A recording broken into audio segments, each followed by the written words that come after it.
Pro Stock is hot rodding at its all-American best. With equal parts ingenuity and guts, racers can push the engine you have in your family car to deliver speeds of 190 miles per hour in 7 blistering seconds.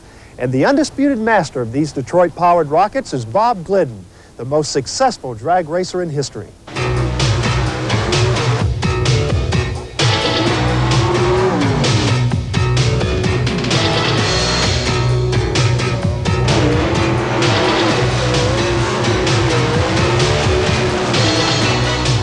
It's a sport as American as apple pie, a chance for anyone with guts to go for the glory. It's Pro Stock drag racing, a hair-splitting sport featuring Detroit production cars slightly modified into high-horsepowered rockets on wheels, blasting down the quarter mile at close to 190 miles per hour.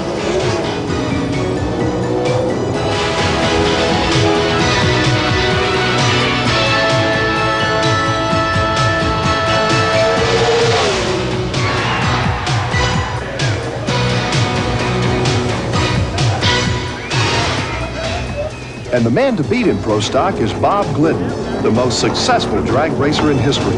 Glidden turned pro in 1972 and has risen to dominate the Pro Stock circuit. Today, he's the only driver who scored a perfect 32-0 win record in one season. I don't think there's any attribute that really makes me a winning driver. I think we're a winning team. I think we win because everyone involved in our race team puts an all-out effort into coming to the races and trying to be competitive. If anything's going to be in, it's going to be in me. Number 12 is done. Number 11 is done. Behind every successful driver is his crew, and Glidden's is one of the most unique in the business because it's an entirely family-run operation. Sons Billy and Rusty are the team mechanics, and his wife Etta is crew chief, a prestigious position held by few women. When I met Etta, she was, at the very least, unfamiliar with mechanical parts, and over a period of years, she simply learned how to do the necessary things to take care of her part of the race program. As a matter of fact, all the things you see our sons, Bill and Rusty, doing right now, 10 years ago, those were chores that Etta took care of herself. Coming into a male-dominated sport, I really did expect a lot of criticism and probably a lot of harassment, but you know, there really hasn't been any. It just seems like Bobby and I were there and we were accepted as a pair. My responsibilities mostly is just going around and overseeing everything and seeing that every job gets done, which also means that I have to know what they're supposed to be doing, so I still have to maintain my skills. If we get in a bind and something does happen, yes, I still can do all of the things that I used to do when it was just Bobby and I. Though Glidden is the man in the limelight, he is the first to acknowledge the invaluable contributions of his crew. Everyone has their specific duties. Bill takes care of certain things that he's been involved with for 3 or 4 years, and Rusty, between rounds, is to pack the parachute. If Rusty fails in his job, it could be my life. If I do a poor job on the starting line, it simply means losing the race. 1986, the Southern Nationals in Atlanta.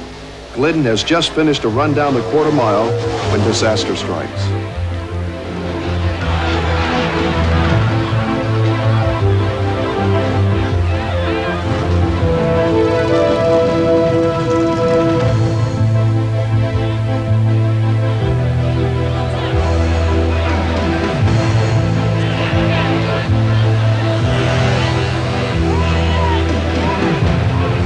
In a remarkable stroke of luck, he escapes almost certain death with nothing but a few bruises. That same year, in true Glidden style, he went on to win the World Championship. Glidden's fiercely competitive nature has earned him the respect of many top drivers, including rival Bruce Allen. He's the fastest guy, so you try and qualify where you're not going to have to race him till the final, and he's as serious as a heart attack. I mean, the guy's just after it all the time, and you really have to respect him for that. Pro stock racing is by far the most sophisticated racing in the world. People don't understand that because they don't understand drag racing. They don't understand that we take Detroit production engines that came from Detroit with 300 horsepower, and we get 11 or 1,200 horsepower from the same engines. With the help of his sponsors at Ford, Glidden's engineering efforts have become an experimental factory testing ground, where everything from aerodynamics to gear ratios are tested and evaluated.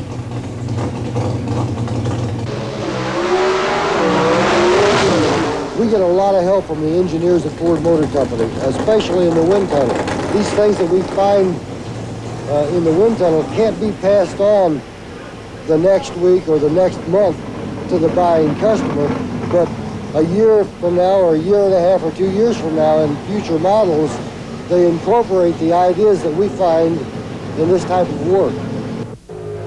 No matter how fast a car might be, the race is seldom won by sheer speed alone.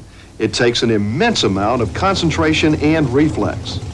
You try to concentrate at the starting line to get as good a reaction time as you can. The first to second gear change is really by what you hear. The second to third gear change, I rely on the tachometer. Well, I've worked up from the point that we ran 12 seconds at 109 miles per hour to now we're running just over 7 seconds at over 190 miles per hour. A good run or a normal run down the racetrack is like driving down the street.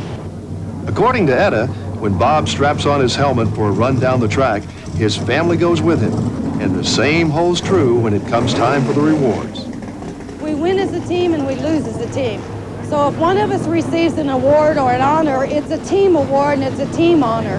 So we all have to be proud of it. Chances are, as long as Bob Glidden continues racing, he's going to remain a man to beat. Not a lot of people out here that can say that they truly live their profession and really like it.